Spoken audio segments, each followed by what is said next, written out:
শিক্ষার্থীবৃন্দ আসসালামু আলাইকুম। আজকে আমি তোমাদেরকে বাংলাদেশ ও বিশ্ব পরিচয় চতুর্থ শ্রেণী এই বইটি থেকে অধ্যায় 2 ধর্মীয় সম্প্রীতি, এই অধ্যায় 2 এর দ্বিতীয় যে পাঠটা আছে, দেখো বিভিন্ন ধর্মীয় উৎসব ও সম্প্রীতিমূলক আচরণ, এটা পড়াবো। তো চলো তাহলে শুরু করছি। এখানে দেখো ছবি 1, ছবি 2, ছবি 3, ছবি 4, চারটা ধর্মের 4 রকমের উৎসবের ছবি দেয়া আছে। এবার দেখি কয় কি বলছে। উপরের ছবিগুলো দেখি এবং ধর্মীয় উৎসবের নাম লিখি। প্রথম যে ছবিটা আছে এই ছবিতে দেখো, এটা একটা মুসলিম ধর্মের, ইসলাম ধর্মের ছবি। এখানে একে অপরের সাথে কোলাকুলি করছে নতুন পোশাক পরে। এবার এই উৎসবের নাম হচ্ছে, দেখো, ঈদ উল ফিতর। ঈদ উল ফিতর হচ্ছে মুসলিমদের ধর্মীয় উৎসব, ঠিক আছে। তারপরে 2 নাম্বার ছবিতে দেখো একে অপরকে সিঁদুর পরিয়ে দিচ্ছে, মিষ্টি খাওয়াচ্ছে, প্রসাদ খাওয়াচ্ছে। এখানে একটা দুর্গার ছবি, তার মানে এটা হচ্ছে দুর্গাপূজা। দুর্গাপূজা হচ্ছে হিন্দুদের ধর্মীয় উৎসব, ঠিক আছে। এবার 3 নাম্বার যে ছবিটি আছে, এখানে বড় একটা গৌতম বুদ্ধ দেয়া আছে, এখানে সবাই প্রার্থনা করছে। এবার ছবি নাম্বার 3 কি? বৌদ্ধ পূর্ণিমা, বৌদ্ধদের ধর্মীয় উৎসব। বৌদ্ধদের ধর্মীয় উৎসব হচ্ছে বুদ্ধ পূর্ণিমা। এবার 4 নাম্বার ছবিটি দেখো, এখানে ক্রিসমাস ট্রি সাজানো আছে, এখানে আছে হচ্ছে সান্টা, সবাই কত আনন্দ করছে, পার্টি হচ্ছে। এটা হচ্ছে বড়দিন। বড়দিন হচ্ছে খ্রিস্টানদের ধর্মীয় উৎসব। তাহলে এখানে আমরা কয়টি ধর্মীয় উৎসব সম্পর্কে জানলাম? ঈদ উল ফিতর মুসলমানদের ধর্মীয় উৎসব, দুর্গাপূজা হিন্দুদের ধর্মীয় উৎসব, বৌদ্ধ পূর্ণিমা বৌদ্ধদের ধর্মীয় উৎসব, বড়দিন খ্রিস্টানদের ধর্মীয় উৎসব। তো এবার পরের পেজে আমরা চলে যাচ্ছি। এখানে একটা বড় গল্প, এখানে 4টি বড় গল্প বা অনুচ্ছেদ দেওয়া আছে, আমরা পড়ছি এক এক করে। 1, হেলাল ও বেলাল 2 বন্ধু। আজ তাদের প্রধান ধর্মীয় উৎসব ঈদ উল ফিতর। এই যে দেখো মুসলমানদের ধর্মীয় উৎসব, ঠিক আছে। ঈদের দিন খুশির দিন। ঈদের দিন কি? খুশির দিন। তারা ঈদগাহে ঈদের নামাজ আদায় করে। ঈদগাহে ওরা কি করে? ঈদের নামাজ আদায় করে। আত্মীয় স্বজন, বন্ধু বান্ধব সকলের সাথে শুভেচ্ছা বিনিময় করে। খাওয়া দাওয়া করে তারা দল বেঁধে আনন্দে ঘুরে বেড়ায়। ঈদ উল ফিতরের মতো ঈদ উল আজহাতেও তারা আনন্দে মেতে ওঠে। ঈদ কয়টা? 2টা, ঈদ উল ফিতর, ঈদ উল আজহা। তো এখানে ওরা কিভাবে ঈদ উল ফিতর উদযাপন করে সেটা একটা ছোট্ট করে অনুচ্ছেদ আকারে দেয়া আছে, ঠিক আছে। এবার নাম্বার 2 পড়ছি। অরণ্য আর বন্যা 2 ভাই বোন। তাদের প্রধান ধর্মীয় উৎসব দুর্গাপূজা।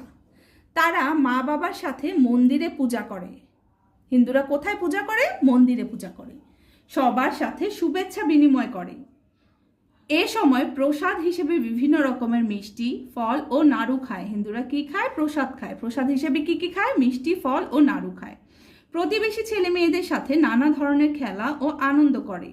এছাড়াও লক্ষ্মী পূজা, সরস্বতী পূজাতেও তারা নানা আয়োজনে মেতে ওঠে। হিন্দুরা সব পূজাতেই নানা আয়োজনে মেতে ওঠে, ঠিক আছে। এবার অনুচ্ছেদ নাম্বার 3, শ্যামল ও সুবোধ সহপাঠী।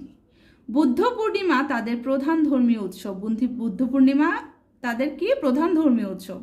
গৌতম বুদ্ধের জন্মদিন উপলক্ষে বৈশাখ মাসের পূর্ণিমা তিথিতে উদযাপিত হয় বুদ্ধ পূর্ণিমা। কবে বুদ্ধ পূর্ণিমা উদযাপিত হয়? গৌতম বুদ্ধের জন্মদিন উপলক্ষে বৈশাখ মাসের পূর্ণিমা তিথিতে, ঠিক আছে। তারা প্যাগোডায় বুদ্ধের বন্দনা করে। কোথায় গিয়ে বুদ্ধের বন্দনা করে? প্যাগোডায়। এই দিনে প্রদীপ জ্বালিয়ে ও ফুলের মালা দিয়ে প্যাগোডা সাজিয়ে তোলে। বৌদ্ধ বিহারের মেলায় তারা আনন্দে ঘুরে বেড়ায়। এছাড়া মধু পূর্ণিমা, প্রবারনাথ পূর্ণিমা বৌদ্ধদের অন্যান্য ধর্মীয় উৎসব। এবার 4 নাম্বারটা দেখি। সিনথিয়া আর অ্যান্থনি 2জন প্রতিবেশী। তারা প্রাথমিক বিদ্যালয়ের 4র্থ শ্রেণীর শিক্ষার্থী। 25 ডিসেম্বর বড়দিন। 25 ডিসেম্বর কি? বড়দিন। তাদের প্রধান ধর্মীয় উৎসব। খ্রিস্ট ধর্মের প্রবর্তক যীশু খ্রিস্ট এই দিনে জন্মগ্রহণ করেন। বড়দিন উপলক্ষে ফুল, নানা রঙের বেলুন, রঙিন কাগজ বা আর জড়ি দিয়ে গির্জা সাজাতে তারা সহায়তা করে। গির্জা সাজায় তারা। বড়দিনের অনুষ্ঠানে একে অপরকে বিভিন্ন উপহার দেয়, কার্ড বিতরণ করে। বড়দিনে ক্রিসমাস ট্রি আলোকসজ্জায় সাজানো হয়। তো এখানে 4টা যে অনুচ্ছেদ দেওয়া আছে, 4টা অনুচ্ছেদে 4 ধর্মের লোকেরাই কি করে সেটা লেখা আছে। এবার খ পড়ছি। উপরের বিবরণগুলো পড়ে বিভিন্ন ধর্মীয় উৎসবের বিশেষ দিকগুলো নিচের তালিকায় লিখি। অনুচ্ছেদ নম্বর 1, এই যে অনুচ্ছেদ 1 পড়ে আমরা এবার কি পেলাম এটা আমরা তালিকায় লিখব। ধর্মীয় উৎসবের বিশেষ দিক। ঈদ উল ফিতর মুসলমানদের প্রধান ধর্মীয় উৎসব। বিশেষ দিকগুলো লিখতে বলেছে, এটার মধ্যে একটা দেয়া আছে। ঈদ উল ফিতর মুসলমানদের প্রধান ধর্মীয় উৎসব। 2, এদিন মানুষ একে অন্যকে শুভেচ্ছা জানায়। 3 গরিব মানুষকে সবাই সাহায্য করে। এবার অনুচ্ছেদ নাম্বার 2 ধর্মীয় উৎসবের বিশেষ দিক। 1 দুর্গাপূজা হিন্দুদের সবচেয়ে বড় ধর্মীয় উৎসব। দুর্গাপূজা হিন্দুদের সবচেয়ে বড় ধর্মীয় উৎসব। 2 প্রতিমা পূজা ও আনন্দ উৎসব হয়। এই সময় কি হয়? প্রতিমা পূজা ও আনন্দ উৎসব হয়। 3 সবাই নানা ধরনের খেলা ও আনন্দ করে। সবাই নানা ধরনের খেলা ও আনন্দ করে। এবার অনুচ্ছেদ নম্বর 3 ধর্মীয় উৎসবের বিশেষ দিক। বুদ্ধ পূর্ণিমা বৌদ্ধদের প্রধান ধর্মীয় উৎসব। বুদ্ধ পূর্ণিমা বৌদ্ধদের প্রধান ধর্মীয় উৎসব। এদিনে কি হয়? গৌতম বুদ্ধের জন্ম ও মহাপরিনির্বাণ স্মরণ করা হয়। এদিনে কি করা হয়? গৌতম বুদ্ধের জন্ম ও মহাপরিনির্বাণ স্মরণ করা হয়। 3 বৌদ্ধ বিহারের মেলায় সবাই আনন্দে ঘুরে বেড়ায়। বৌদ্ধ বিহারের মেলায় এদিনে সবাই আনন্দে ঘুরে বেড়ায়। অনুচ্ছেদ নাম্বার 4 ধর্মীয় উৎসবের বিশেষ দিক। বড়দিন বা 25শে ডিসেম্বর খ্রিস্টানদের প্রধান ধর্মীয় উৎসব। বড়দিন বা 25শে ডিসেম্বর খ্রিস্টানদের প্রধান ধর্মীয় উৎসব। 2 বড়দিনে ক্রিসমাস ট্রি সাজানো হয়। বড়দিনে ক্রিসমাস ট্রি সাজানো হয়। 3 খ্রিস্ট ধর্মের প্রবর্তক যীশু খ্রিস্ট এই দিনে জন্মগ্রহণ করেন। খ্রিস্ট ধর্মের প্রবর্তক যীশু খ্রিস্ট এই দিনে জন্মগ্রহণ করেন।